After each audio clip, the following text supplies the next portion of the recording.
Трноручка. Многу одамна си живееле еден крал и кралица кои секој ден си велеле: Ах, да можевме да имаме барем едно дете. Но желбата не им се исполнувала. Еден ден, кога кралицата отишла да се искапи, од водата на брегот излегла една жаба, дошла до кралицата и рекла: Желбата ќе ви се исполни пред да помине една година. Ти ќе родиш керка. Како што рекла жабата, така и се случило. Кралицата родила девојче кое било толку убаво, што кралот не знаел што да направи од радост.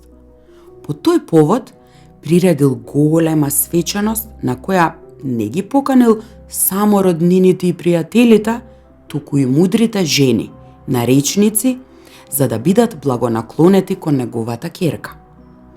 Во неговото кралство имало 13 наречници, но бидејќи имале само 12 златни чинии за послужување, една од наречниците не поканила.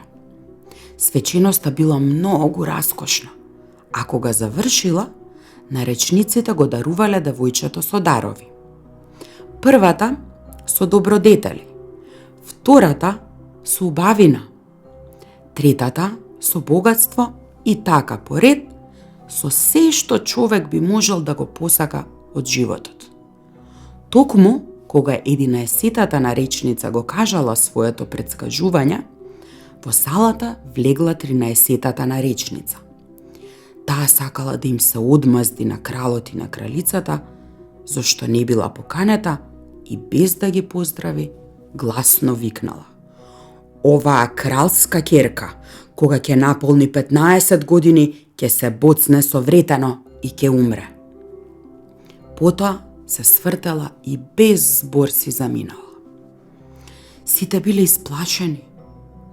Пристапила 12-тата наречница, која била наред да ја каже својата желба. Бидејќи не можела да ја измени лошата желба на 13-тата наречница, се обидела да ја омекне, па рекла: Не плашете се, принцезата нема да умре, туку ќе заспие во длабок 100-годишен сон. Кралот многу се исплашил од зборовите на 13-тата наречница и заповедал да се уништат и запалат сите вретена во кралството. Се исполниле сите претскажувања и дарби на наречниците. Принцезата станала многу убава, кротка, љубезна и разумна, и сите ја сакале поради незината добрина. Било како било, на денот кога наполнила 15 години, кралот и кралицата случајно не биле дома, па девојчето останала сосема само во замокот. Шетало ваму таму, влегло во сите соби и одејќи така, најпосле дошло до една стара кула. Се искачило по тесните скали и дошло до една вратичка. Во клучалката стоел рѓосан клуч и кога го свртало, вратата се отворила. Во собичката седела една стара баба со вретено врага. Добар ден, бабо, рекла кралската керка. Што правиш овде? Еве, предам, одговорила бабата и кимнала со главата. А каква играчка е тоа што толку брзо се врти? Прашало девојчето. Го зело вретенето, но само што го допрело, се исполнило претскажувањето. Кралската керка го боцнала прстот со вретеното и веднаш паднала на постелата во собичката и потонала во длабок сон. Сонливоста се расширила низ целиот замок. Заспале и кралот и кралицата, кои што туку се вратиле во дворецот и влегле во салата, а со нив и сите дворјани. Заспале и коњите во шталата, кучињата во дворот, голабите на покривот, мувите над зидовите, дури и огнот во огништето згаснал и заспал. Месото престанало да се вари, а готвачот, кој сакал да го повлече за коса својот помошник, зашто бил непослушен, се вкочанил и заспал. И ветерот стивнал, и дрвјата во градината заспале, изгледале како да се нацртани. Околу замокот почнал да расте еден трн, кој секоја година растел се поголем, при што го оградил целиот замок, пораснал високо над замокот, така што замокот воопшто не се гледал, а не се гледало ни знамето на покривот. Низ кралството се расширила приказната за убавата заспана кралска ќерка Трнорушка.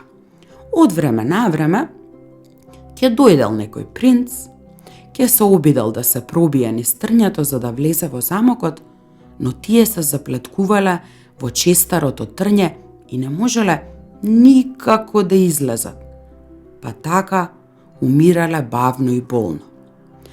По многу години во кралството дошол некој кралски син, кој од некој стар човек слушнал за оградата од трње зад која се наоѓал замок, во кој веќе 100 години спие убавата принцеза Трнорушка, а со неа спиеле и кралот, и кралицата, и сите дворјани. Дознал дека многу кралски синови се обиделе да влезат во замокот низ високата ограда од трње, но дека сите умреле. Тогаш кралскиот син рекол: "Јас не се плашам. Ќе одам и ќе ја видам убавата Трнорушка." Добриот старец го советувал да не оди, но принцот не го послушал. Поминале 100 години и дошол денот кога Трнорушка требало да се разбуди од длабокиот сон. Кога кралскиот син се доближил до оградата од трње, на неа биле расцветани големи прекрасни цветови кои му отвореле пат и жив и здрав го пропуштиле да влезе во замокот, а од кога влегол, оградата од трње пак се затворила.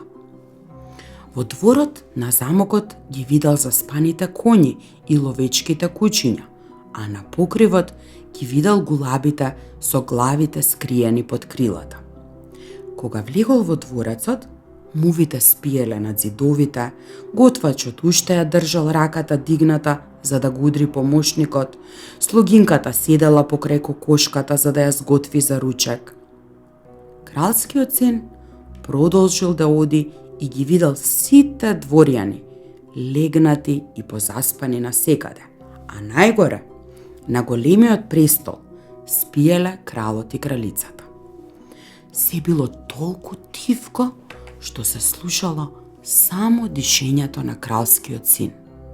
Конечно, принцот дошол до кулата, ја отворил вратата на собичката во која спиела Трнорушка. Таа била толку убава, што принцот не можел да го оттргне погледот од неа. Се наведнал и ја бакнал. Трнорушка се разбудила и милно го погледнала. Потоа, заедно слегле во дворецот и се разбудиле и кралот, и кралицата, и сите дворјани, кои зачудено се погледнувале меѓу себе. И коњите во шталата се разбудиле. Ловечките кучиња скокнале и замавнале со опашките. Голабите на покривот ги извадиле главите од подкрилјата, погледите наоколу и одлетале во полето. Мувите на зидовите пак продолжиле да лазат. Огнот во кујната се разгорел. Месото почнало да се вари. Готвачот мудрил толку силна шлаканица на помошникот, што тој запискал од болка. А готвачката продолжила да ја готви кокошката за ручек. Тогаш направиле раскошна свадба за кралскиот син и Трнорушка и тие продолжиле да живеат среќно до крајот на животот. Добра ноќ.